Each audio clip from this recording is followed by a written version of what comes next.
Good morning and welcome to show number 199 of day 4 with Frank Scalish. We usually come in a little more enthusiastic, but yesterday, Frank, I talked to you on the phone. I think a lot of people in the fishing community, specifically the tournament community, were all talking to each other, and in a day and age where a lot of things seem important at the time and get us fired up. I call you for those too. Unfortunately, there are real life events that happen, have happened, and will happen, and happened yesterday, primarily on Smith Lake in the second day of competition at Blastoff for the MLF Tackle Warehouse Invitational that really put things into perspective. Yeah, to say the least. This is not how anyone wanted to have to start a show today. That's for sure. It is. There was, I'm sure you've heard by now, there was an accident between an angler in that MLF event and another boat that I believe had 5 individuals on board, and 3 of those individuals passed away. There's a lot of press releases, a lot of emerging information out. It happened at 7 a.m. yesterday, but I'll just read a press release. This has been picked up by all of the major news outlets. So Coleman, this is from CBS. Coleman, Alabama. 2 boats collided during a fishing tournament early Wednesday in Alabama, killing 3 people, officials said. Major League Fishing said in a statement that a boating accident occurred during the second day of the Tackle Warehouse Invitational held on Lewis Smith Lake, a popular recreational destination 70 miles north of Birmingham. The Alabama Law Enforcement Agency, which is investigating the crash, said a bass boat struck a center console type vessel. 3 people who were on board were killed. CBS Birmingham affiliate WIAT TV reports that the incident happened around 7 a.m. Neither the state agency nor Major League Fishing released information on what led to the crash. Major League Fishing in a statement said that competitor Flint Davis was involved. The state agency said that Joey Broom of Altoona was fatally injured in the collision. John Clark of Coleman and Jeffrey Little of Mississippi were thrown overboard and drowned. And then Kathy Fennell from Major League Fishing said, "This is heartbreaking moment for our entire organization. Our deepest condolences go out to the family and friends of those who were affected." Obviously, Frank, then dark weigh-in yesterday because the anglers were already out on the water when this happened. I know a number of them pulled up on that and assisted. Yes, that did happen at takeoff, and there are other anglers around or shortly after takeoff. No word, like I said, on what caused it, what happened, how it happened, and I think to try to extrapolate and make sense of how it happened is irresponsible at this time. Very. And to wait and see what the facts come out. You have a lot of families that are impacted on this. You have a lot of people that are impacted on this, and the fishing aspect of this obviously is about as insignificant as it can get when something like this happens. Yeah, it's tragic. It's sad. There's not much you can say except that, it's your heart goes out to everyone involved. Yeah. There are thousands and thousands of anglers who go out recreationally and competitively to compete in bass tournaments. And obviously, since this started 60 years ago, there have been so many innovations in safety, from removing the shotgun start to canceling to postponing days due to weather and dangerous circumstances, to the kill switch, which was implemented, to boat hull technology and horsepower limitations. Correct. To height of graphs, especially most recently, to increase visibility. The fact of the matter is, it's just sad. That's all there is to it. There is no other facts. There's no other facts, and like I said, this isn't really a good way to start a show, but had to be addressed nonetheless. So I think what we'll do is we'll just we'll move on. Yeah. we'll move on to Lake Norman, where simultaneously, when this was happening at Smith Lake, there was another accident that happened in the NPFL at Norman. Now, both of these individuals did not receive life-threatening injuries, but this is from Fox News 8 in North Carolina. It said a high-speed boat crash on Lake Norman Wednesday morning resulted in at least one hospitalization and one man facing charges, according to officials of the North Carolina Wildlife Resource Commission. The collision happened around 7:16, so two different lakes, Frank, two different organizations, 15 minutes apart, Wednesday, April 16th, near the Lake Norman State Park boat ramp. As traffic on the water increased for the ongoing National Professional Fishing League tournament, Michael Lott with the North Carolina Wildlife confirmed with the Queen City News that a bass boat operated by Jesse Ayers, who was part of the fishing tournament, was traveling at speeds of 50 to 60 miles per hour when it struck the right side of another boat that was idling nearby. That boat was not in the tournament. The second boat was operated by a local resident who frequently fishes early in the morning. The impact threw both competitors from the water. Fortunately, other nearby boaters quickly were there to help, pulling men from the lake. Emergency medical services responded to the scene. Both men were taken to the hospital with non-life-threatening injury. Following an investigation, North Carolina Wildlife Department determined the cause of the crash to be operator inattention, and the operator of the bass boat Ayers has since been charged with careless and reckless operation of a motorboat. So, yeah. I mean, you got, if you think about how long bass tournaments have been going on, and you think about the infrequency of tragic events, you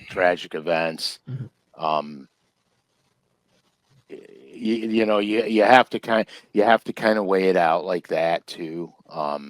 It's not that all bass boat drivers are reckless, and it's not that all pleasure boat drivers are reckless.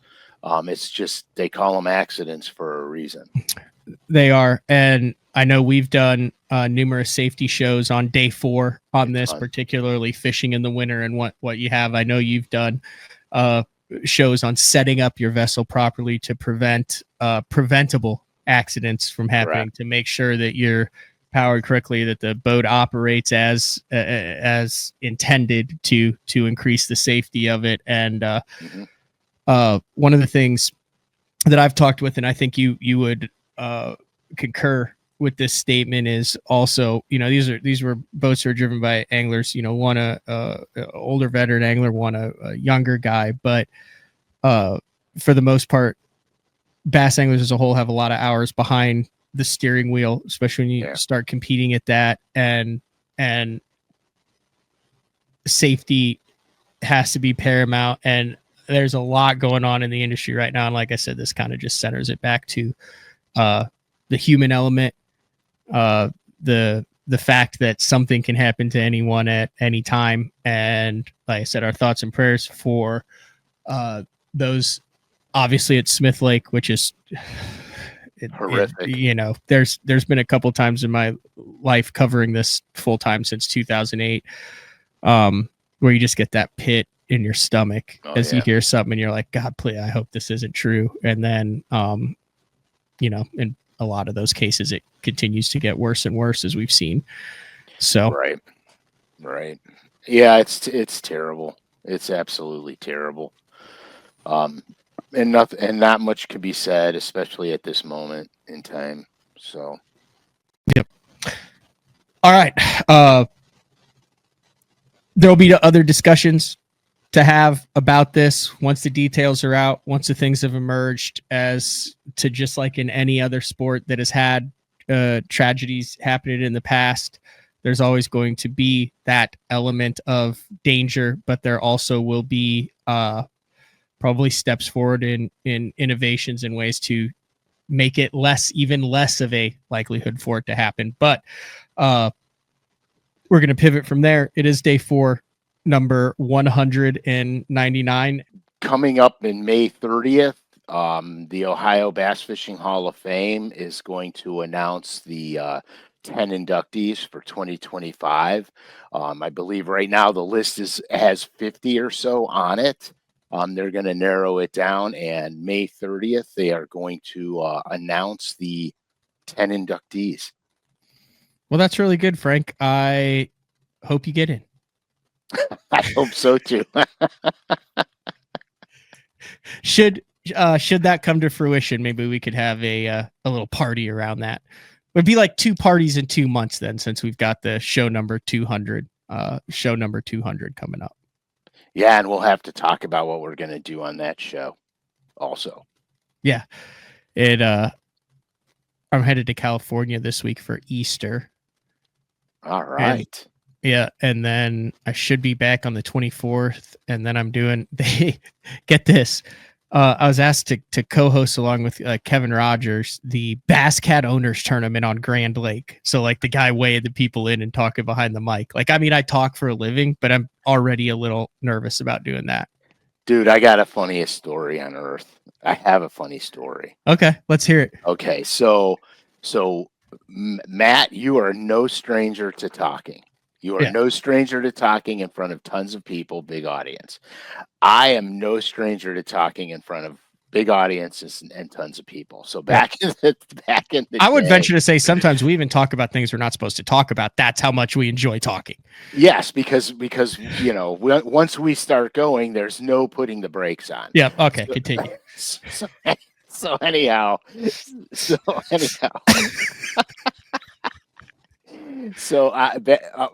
in my infancy and my Bassmasters career, I was with Triton Boats at the time, and they call me up and they say, "Hey, we're having a Triton Owners Tournament on Kentucky Lake.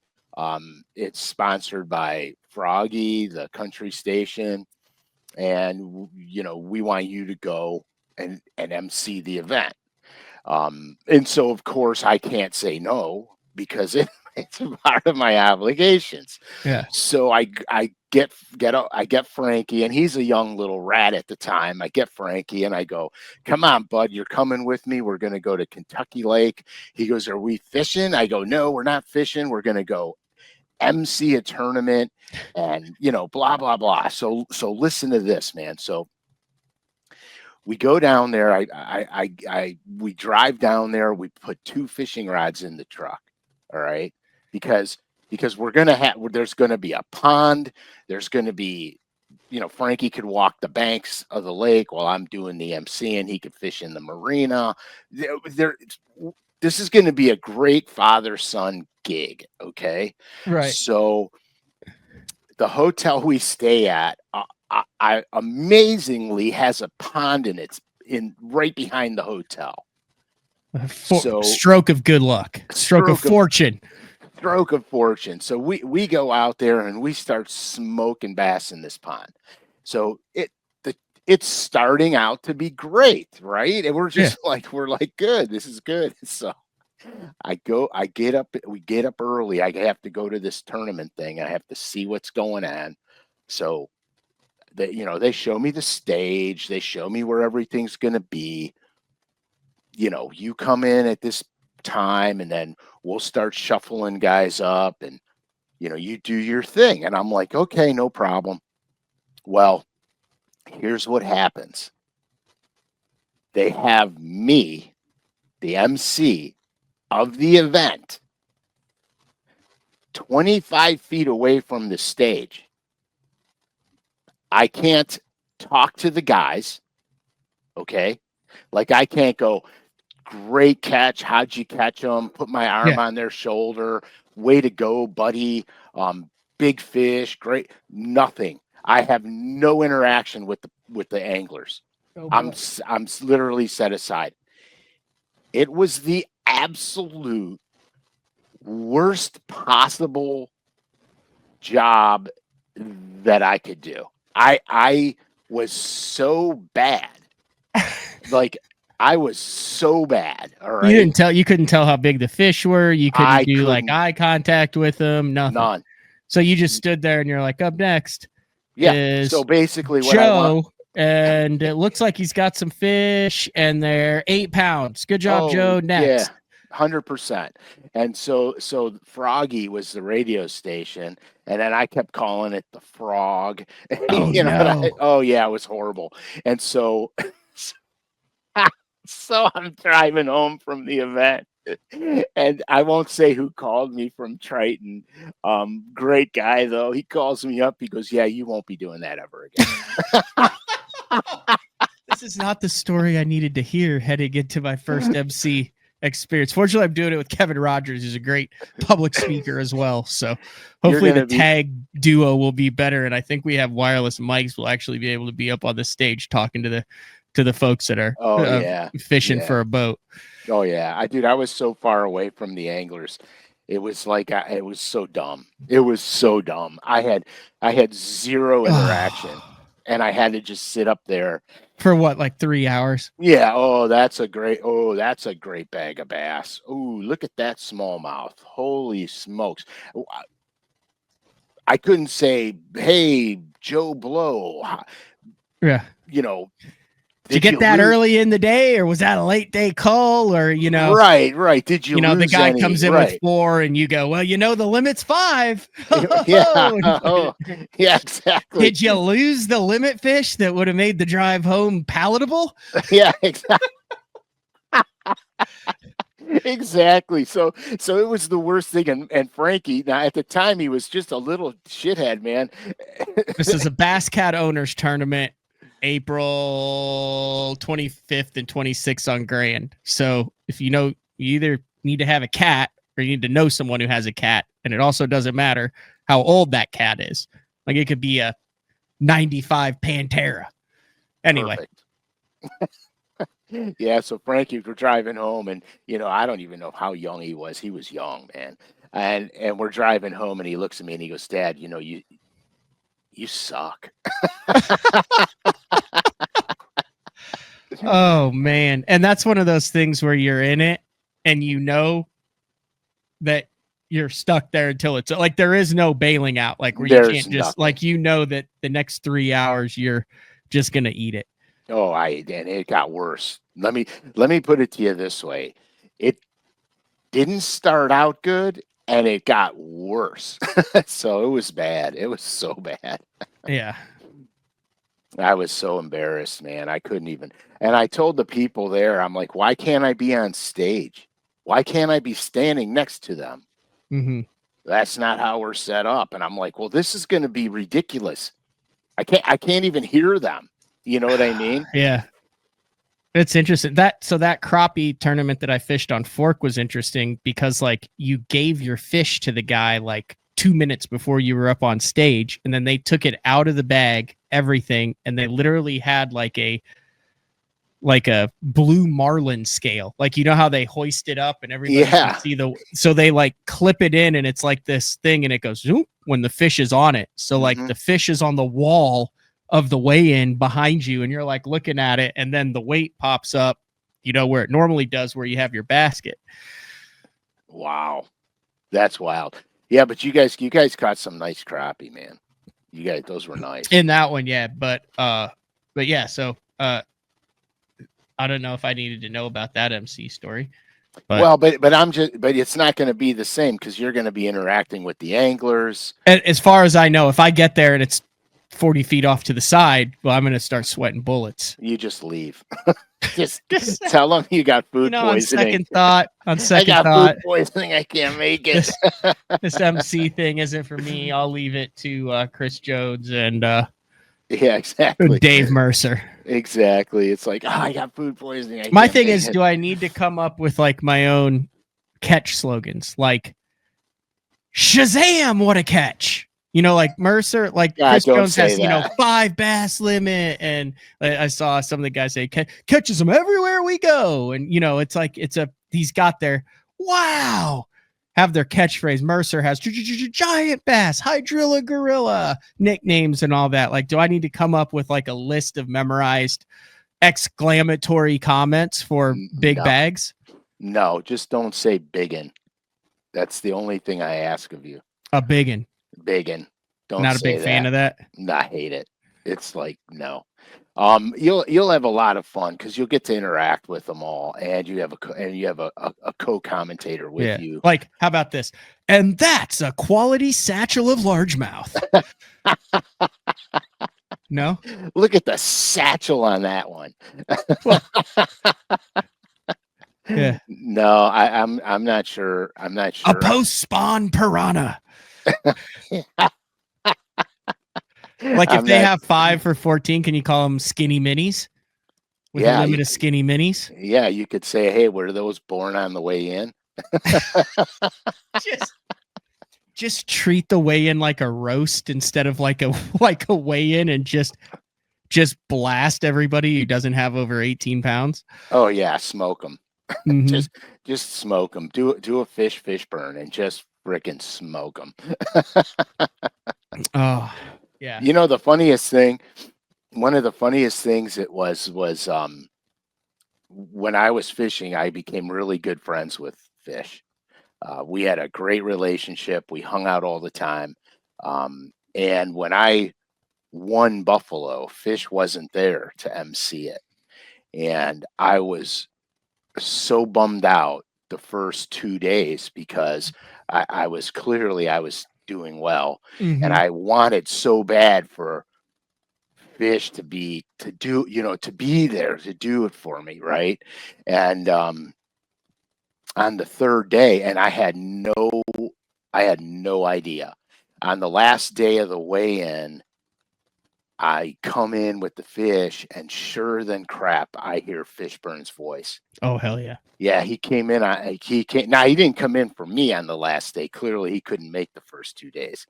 So, but he came in on the last day, unbeknownst to me. So I was ecstatic that it was him because Yeah. I mean we had a good thing, and so he you know how when you weigh in and they go you only need 15 pounds and Yeah. 3 ounces Yeah. Up to comes win. next to Frank. Uh-oh. Yeah, Frank Scalish to the Stales. He's got a big sack of bass. He's looking for 15-8 to take the lead. 15-8 to 100%. take the lead. And then he's pointing to you and he's pointing to the scale. And then boom. 100%. And so he says that I need like 15 something to take Mhm. the lead. And so I'm up there and they put him on the scales and it's like 15-15, and I'm doing the math. I'm counting on my fingers and Fish is looking at me. He goes, "Dude, you won." You know what I mean? He had to Oh, tell me. wow. Yeah, because I was doing the math. I wasn't paying much attention, Yep. and so I had my phone on me at the time, and of course back then I had the little flip phone, Mhm. open it up. He goes, "Where's Rachel?" I said, "She's at Notre Dame for family week. She's took all the kids to Notre Dame." He goes, "Get her on the phone." And so this was so embarrassing. So I call her, right, and I'm Mhm. like, "Hey, babe." She goes, "Is everything okay?" Because she knows Yeah, you during never get a call. never. So she goes, "Is everything okay?" So Fish grabs the phone and he shoves the microphone into the phone. And I go, and she goes, "What's going on?" I said, I just won." And she goes, "No, you didn't." And dude, and it's blaring all over the Oh, entire, that's the funny. entire weigh-in Mhm. place. And I'm sitting there and I go, "No, really." I said, "No, really, I just won." And she and you hear, "No, you didn't." You know what I mean? And Fish is out of his mind Oh, it's laughing, like gold. out of his mind. It was so funny, man. It was hilarious. But yeah, so it was it In the was few that I've had, like that, no major individual. The like, long story short, I've been in that position a couple times, mostly in team tournaments, and it's like, for a boat or for $25,000 or something, and it's like even when you have clearly won and the scales are closed, it's like your brain won't let you process that moment Mhm. to where you're like, oh, the guy with the big sack is weighing in, or those dudes, like, there's no way those dudes didn't catch 20. They've caught 20 every time out here in the last 8. Like, there's always, it's not even until like they literally like call your name or your team name or something where you're like, okay, something's going to happen at the end here. Because Oh yeah, numerous times, how many times in tournaments do you think I've got a shot at this? And dude. then that guy who waits to the end is just sitting there going, I'm gonna break his heart and I'm really gonna crush Frank's heart. because he's over there, bloviating about the, you could tell he's nervous, and then you put him in the box. Oh, dude. That's like Austin and the other last month, Austin Cranford, when he had 43.5, he just let him kind of marinate while everyone, weighed in their 10s and their 20 and 35 pound sacks and stuff. And then he walks up with 4 bags and 43 pounds, right at the end. And then there's some poor kid in second who had 36 pounds with a 10 who doesn't get big bass or first. Yeah. Oh, dude, that happened to me on Champlain. I'm leading the tournament. We're at final day weigh-in. I weigh in. I'm leading the event. There's literally no way I could lose. Okay. They hold the top 5 guys back in the tanks. There's no way I can lose. Ike Anelli is laughing his ass off. He's got like a 6.5 pound largemouth. He goes Scalish, and he slides the head of it out of his bag. He goes, "That's my small one." You know what I mean? And I'm like, "Oh my God." I said, "Are you kidding me?" He goes, "No, that's the only one I got." And so I'm like, "Holy," like, "Oh my God." Yeah. And so they do it. So literally I'm winning. There's no way I'm not winning it. I've got another win under my belt, and there's 3 dudes left to weigh in. One of the guys was a local guy down there. He's like the last person to weigh in. He needs a monster bag to beat me. He comes in, he weighs in with the biggest freaking bag I've ever seen, and he beats me by 4 ounces, dude. Oh. It was the last guy to weigh in, and I was just like, I was not, like, if you want, like, the truth of the matter is, I was so disappointed. I didn't give a crap about second place. I was so bummed out. Oh. And it was just, God, all the excitement, everything just went right, gone. Gone. The only thing worse than that is when you've got a spot. This leads to a story you've got a spot like that you want to fish really bad, and you get there and someone's sitting right on it, and what lives there, and it's like a 1 boat spot. Yeah. So it just that crush where you're like got all the excitement and anticipation. So I had a spot like that, and I've got my phone pulled up because I texted Jim Moyna about it. So, at Norfolk, I thought I'm going to have 15 to 17 pounds. I was on like an insanely good school of fish that were really, dialed in. Like I thought I might top 10 it. And I get there the first morning, and it's all different. The fish have changed, and then lightning hit, and I caught 3 little bitty ones. But 15 minutes after I get there, here comes the Bridgeford boat, Jim Moyna, the locks flowing, sees me, stops, and you can tell that he had just booked it 15 miles to that exact little drain that I was sitting in. He turns around, and now he's on to plan B. And I come back later in the day, and he's fishing it. And I fished around it, gave him plenty of room, whatever. But then yesterday, actually, I watched his day 1 video from Norfolk, and he's like, "Man, I had these fish going, and of course I drew a late number, and I roll there, and there's a boat sitting right on it." And that was you. And that was me, right? Yeah. And so he knew that school of fish was there. I knew that school of fish. There were 2-3 other boats that tried to get on, but I, for the first time in a year and a half, had a decent boat draw. But I thought if I was in Jim's position, like I'm sure Jim thinks that guy who started there just mopped the floor with him, right? Oh, yeah, that's always what you think. And Jim had 9 pounds, 11 ounces, I believe, and I had 9 pounds, 12 ounces. So we had the exact same thing. So I just watched his video where he said that, and I sent him a text. I don't text Jim Moyna on the regular, but I've got his number enough to where I can be like, Right. "Yo, what's up?" And I said, "Jim, I was boat 22 on day 1 at Norfolk and started in the same pocket down by the dam. The schools were totally busted up and nothing like practice. I caught 3 little 14 inches first thing, but you didn't miss anything with the late boat draw. I had a limit for 9-12. I watched your day 1 recap and thought I'd reached out." He said, "Thanks for the info!" Exclamation point. He said, "I never realized that was you in the pocket. If you watch the whole video, I talked about hitting that pocket later and seeing a few busting but not catching any." I said, "Yeah, they were busting first thing." but I don't know what happened to him. He said, yeah, I had a 3.5 pounder there in practice. I said, super fickle. I ended up catching him on a crappie jig. And then he said, how am I supposed to unread that crappie jig nonsense? And then I sent him, him a picture of matching the hatch, which, I mean, that's what was going on there. Oh yeah, that's perfect, dude. That's perfect. If that's not matching the hatch, nothing is. But anyway, that's similar. The similar kind of sinking feeling when some guy one-ups you late in the weigh-in is when you've got a juice spot, and the whole time, and especially if, and this was a classic spot because it was around a corner to where, like, it wasn't like at a 2 miles off, you had 2 minutes to process. I think someone's on it. And then the best feeling is when you're like, oh my God, they're not on it. They're 1,000 yards away from it. Yeah. But there's nothing worse than, like, you turn a corner and you know your tournament fate for that morning is it changed. Boom. Yeah.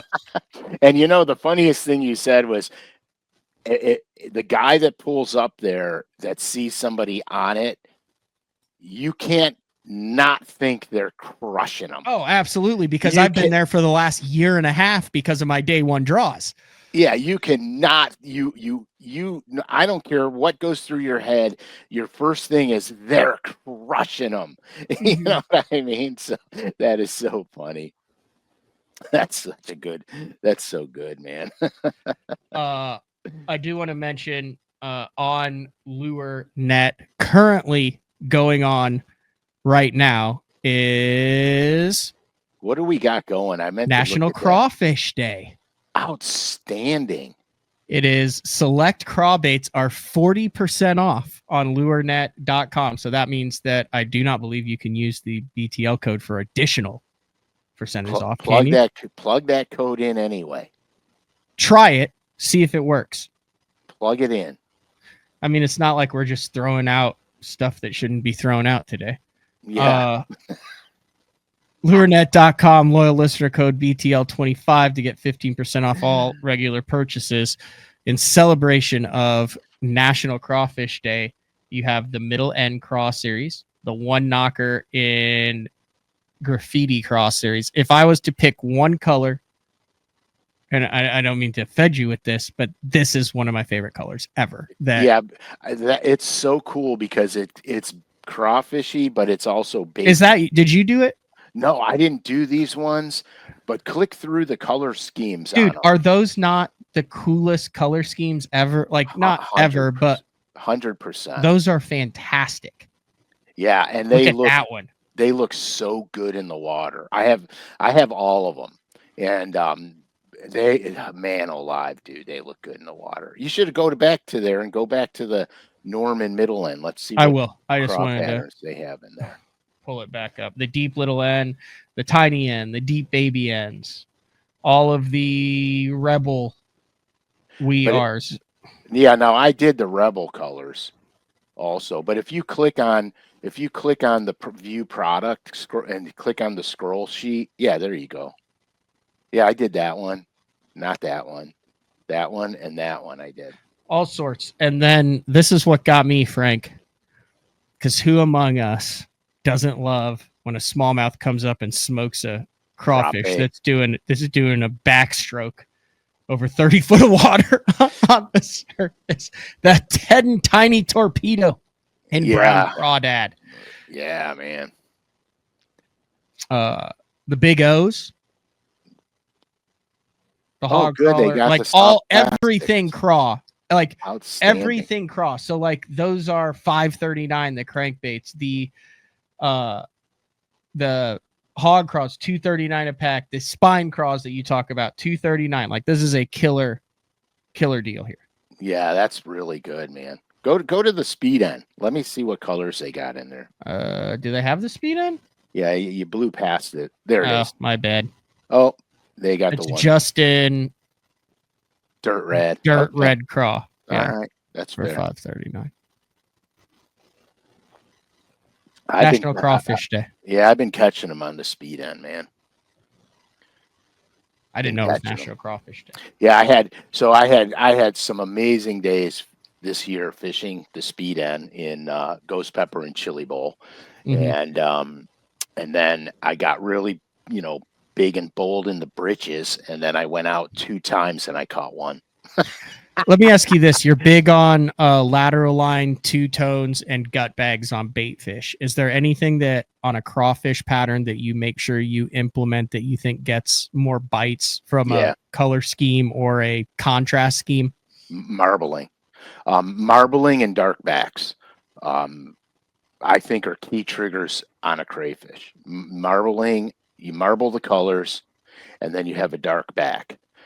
Because I used to snorkel, and then when you snorkel and you're looking down on a crayfish, you see the dark back until you pick them up, and then they're translucent olives and greens and browns. Um, but when you see them, they're dark backed. So I like dark backs and marbling because they're not, even though they're the same. Like even if you look at rusty crayfish, they have the similar markings on every one of them, but every one of them is slightly different. So you do key elements on them. When I paint them, I do key elements to make them stand out, and that's pretty much what I do with the crayfish baits. Which is crayfish baits are so cool to paint. Um, I have some really good ones coming out towards the middle of this year. Really cool effects. Let me ask you this: because National Crayfish Day features both soft plastics and hard baits. Let's say you've identified a crayfish bait, you know what color it is. How are you going to choose between a jig and craw? How are you going to choose between a soft plastic crawfish imitator or a moving hard bait crawfish imitator when they're keying on crawfish?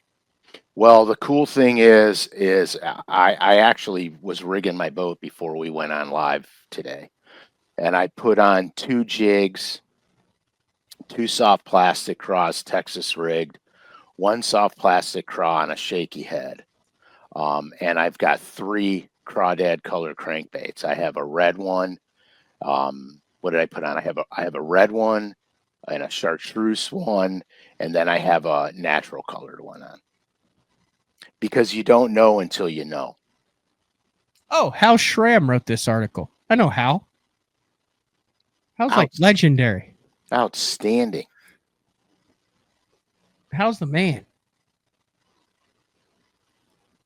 I fished with him up at Mille Lacs one time with Gene Gilliland, good buddies with member of the Bass Fishing Hall of Fame, Gene Gilliland. Yeah, dude, that was fun. That was a fun event. And I asked that question because there's, the jig, there's a crawfish. Talks about their behavior. This is on LureNet as well. God, you know what sounds fun right now? A stream and a Rebel We Are. No kidding, dude. And some aggressive smallmouth. No kidding. Have you ever painted a frog? No, I have not. I've never painted a frog.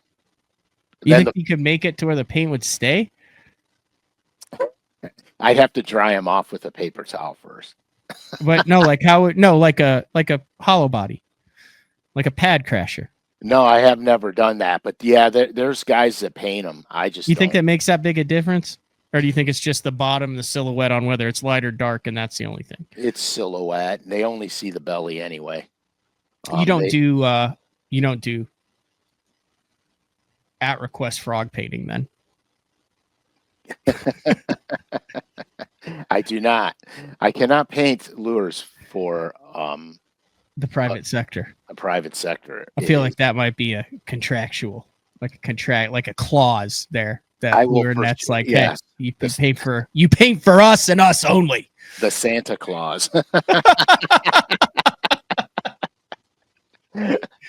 Oh gosh, yeah, no, I can't. Yeah, so with my frog fishing is I got oh gosh, only from the master Drunkwood could that even remotely come out of his mouth. I don't even know what that means.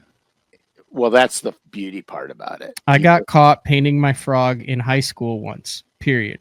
Everyone made fun of me. Period.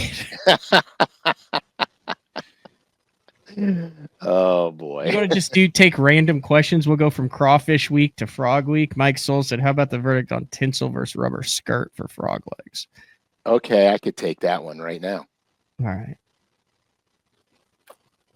When you go to the tinsel for the legs, which is really crystal flash or flashaboo, you're starting to mimic shad. You're starting to mimic bait fish. You're not really doing. It's not really a frog at that point. So you'll choose a white or a gray belly when you have the tinsel legs on them because you're trying to do a bait fish. I got you. Oh, I gotta bring this up. Back to the when you roll up to a spot, someone's on.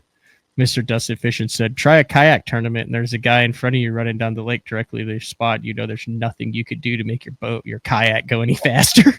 Oh, you would be done as soon as you got as soon as a guy in a glass boat outran you in a kayak, Frank, and you knew that he's going to the same deal. Oh yeah. Yeah, I fished a local event one time on a 10 horsepower lake, and I could put my bass boat in the lake, but I can only use my trolling motor. You got past like you were standing still by all the tin rigs. Dude, this is the funniest story ever. And so I had gone, I've never was on this lake in my life, so I had one day to practice. So I went and practiced. And it was an April event, and for all intensive purposes, my brain was like, get in the back of the creeks, get in the back of the pockets. That's where the bass are at. So I start going, and I'm going to the back of every pocket, every creek, everything I could do. I'm not catching crap for fish. Like, I have 0 bites, and it's 3 o'clock, and I go, this is stupid. I should have known they're not back here, 20 pockets ago. I got to start looking on the main lake. So I started looking on staging areas on the main lake, and I was finding all the bass on channel banks with blowdowns on them. And at the time I was throwing a Zoom Super Fluke, which was right when they came out. And up where I live, nobody really heard of them yet, but I knew about them because I was fishing Lake Norman for so many years. My buddy Troy and I, Troy got on it. He turned me onto it, and I had this in my I had this in my bag of tricks and nobody up here was fishing them yet. So I go out there, and I first blowdown I come to, I have like 7. I'm not hooking them. I'm not hooking any of them. Most of them I could see. So I go, I better hook one, because it's a 15-inch size limit. So I got to make sure that I got the right size. 4-pounder. I'm like, holy smokes. So I go I troll a motor to another channel bank, and I go and I duplicate it. I go to another one and I duplicate it. Now what goes in my head is, how far down this lake can I get before I run out of trolling motor? Because I have to troll and motor my way back. So the long and short of it is, I figure out how far I could probably go and not get back to the ramp. So in the morning of the blast off, I talked to the tournament director, and because he was fishing the event as well. I said, can you pick me up on the way in and tow me back? And he goes, yeah, I can do that. I go, do you have to come in early to get everything set up? He goes, yeah, I got to come in early. I said, perfect. When you see me, you tow me back in and I'll help you set up. So I absolutely crashed the event, man. I won it so bad it was sickening. And I ran out of batteries. Like, I was so low on battery, the wind was blowing, and I could barely keep the boat steady, and it kept blowing me back. And I get to the last set of blowdowns, and I throw in there, and I got like a 6-pounder on, and he's got me all in the branches. Can't get up to him. I can't get there. I got my trolling Just motor on. barely creeping. Oh, Lead dude, acid. I lost them, bigger than shit. I couldn't plow the nose of the boat in there to get them out of the branches. I couldn't even get up to the tree. I was so dead in battery juice. And yeah, so it was hilarious. Then the tournament director comes by and I'm like, hey, Wayne. And I throw him a rope. He ties it off to his boat and tows me in. But yeah, that was wild, man. But yeah, so sometimes the bass will fool you in the spring. I talked to a buddy of mine who fished the same tournament, and he practiced 5 days before me, and they were all in the back of the pockets. And that's how he was catching them, all in the back of the pockets. But we had some cold weather came, and they didn't leave; they just slid out and went to the channel banks. What else you got, Frank? Oh, dude, that's all I got. Hey, oh wait, did you get a DM or a text or something from someone that caught an 8-pounder on the speed ends we gave away at the classic? Yeah, and I can't find the message. Oh man, so one of the It was classic on this. colors. It was on this one. Yeah, the classic colors. Like there's a picture of the fish. It was this PB. There's a picture of this bait in the net. It was like, dude, we got this. Had one that Frank signed, one that he didn't. He was throwing it. Bam. That's so money, dude. It's so money. That is the name Crackle in that? Yeah, it's Crackle Bone. That's what the name is of that. One time only classic giveaway.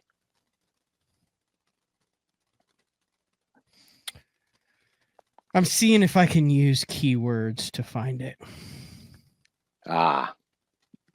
Keywords to pull up the thing. Yeah, I've used keywords on my phone and I get all kinds of strange crap that comes up. Maybe I'm using the wrong keywords. No. I'm trying to. But yeah, that's fun. I did that. I did a locker room the other day, last week, and the guys DM me. They took third in the event. It was in California. Hats off to them. They fished their brains off, and they had a really good event, which is cool. It's cool to get feedback. And we get a lot of feedback from day 4. People showing their fish they caught, talking about the success they had. It's so cool. That's the best part about doing this. I was just showing you my buddy. I drew him on Eufaula. He was like, "Hey man, I was on the water, literally from the spawn one that you had. I need to quit posting stuff because then people are spawning. Then here it is right here." And he said, "Thanks to Frank, I listened to the show on spawning, and that's how I caught this fish." And it's like him wearing a pair of the Viper shit. He's like I think he's either the lead singer or the drummer of like a heavy metal band. Super cool dude. Like drew him on in a Bass Open a couple years ago. Still stay in contact with him. He goes, "I told my buddy to get off the main lake and head up a creek, and that's because that's what Frank was talking about." And boom, and it's like That's cool. That is so cool.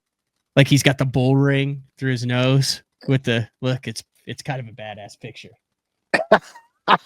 That's a nice bass, dude. I know that's a jammer. That's a nice fish, man. But no, that's cool to hear that. You're making people's day one PB at a time.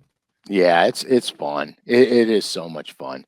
That's why this sport is so great, because every bump you get, every bite you get, you're always anticipation that it's one of the greatest fish of your life, and so it never gets old. It just never gets old.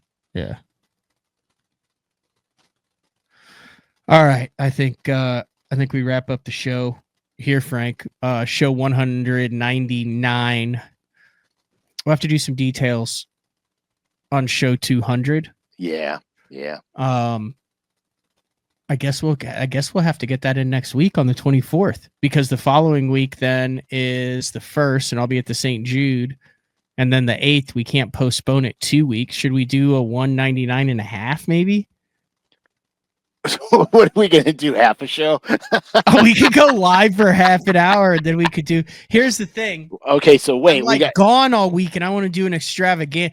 See, this is bad. So when we get off script, we say things we're not supposed to say. I think, yeah, I think but that happens. it occasionally. Okay. That's okay. It's fixable. Oh yeah, I'm so screwed.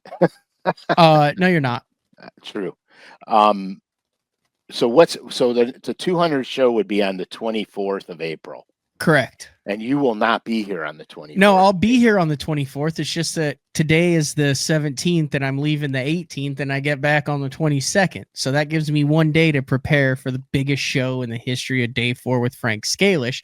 And it doesn't give much time for people to plan on it.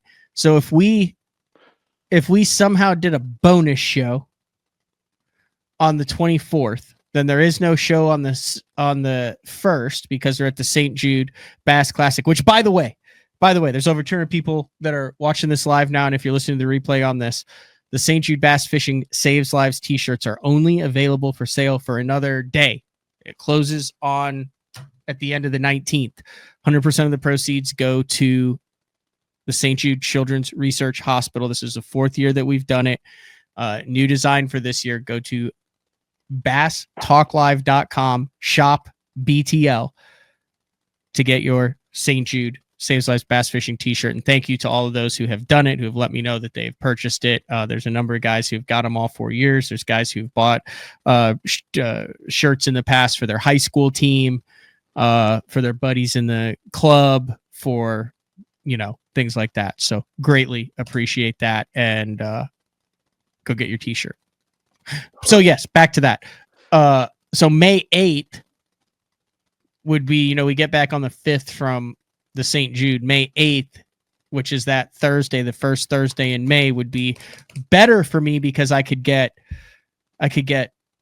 those who have helped make Day 4 what it is, guests, listeners, the whole 9 yards. I think May 8th needs to be the show 200th.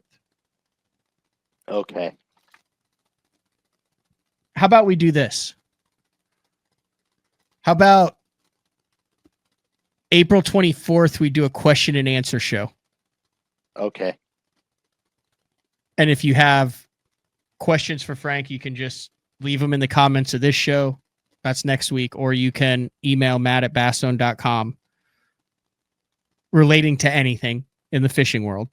Perfect. And we'll just do a Q&A show with live viewer feedback during the show. We'll put the link for the show in it. And if people want to come on the show and ask a question, they can actually do that on the 24th. So a question and answer show. And then on the 8th, we do the 200th. On the 8th, we do the show number 200. We need to also talk about the 15th of May. Okay. But we'll do that off air. I'm not. Will someone be in town that time? No, we need to talk about that. Yeah, there may be a special guest on BTL Day 4 as well at some time in the near future. You get big Easter plans, Frank? No, not really. I'll probably go to my brother's daughter's house, hang out with them for a while. Not nothing crazy. I knew this was going to happen. Remember when we pulled up on Amazon and eBay your smallmouth book that you illustrated? Apparently it's sold out. It's on the New York Times bestseller list now. That's a great question. I can tell you what today's topic was not, Scott.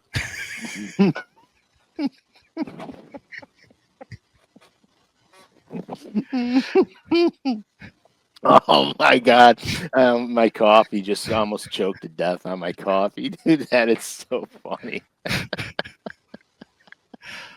I would just put this like bloviating part 6. Yeah, I would call it. We talked about crawfish. We talked a little bit about frogs. We talked about mental attitude, run into your spot if someone's on it like that. I don't know, however you want to word that. I know that you do. You're the only one who knows what the shows have actually been about. You keep it together for our listeners because heaven forbid the host of the show have a list of what shows are out there. Yeah, I mean, I would like a list of all the shows so I could reference them easily. I think it's on the. I think he has it on the Facebook. Yeah, I just don't do Facebook. That is so funny. Oh my gosh. I don't either. I'm trying to figure out how to get on. That is so funny. Hey, just DM me where I can find that list. That's all. Okay. All right, Frank. Scalish underscore fishing. That is so funny, Matt. Also, Oh if my you want to God. do a locker room session with Frank, Scalish Yeah. underscore fishing. I don't know details on that. That's between you and Frank. Just Or DM your me. buddies and Frank. We'll work it out. No Just middleman DM there. me. All right, Frank. This has been another edition of Day 4 with the man Frank Scalish. Same time, same place next week for a Q&A show. We'll talk to everyone then. See ya.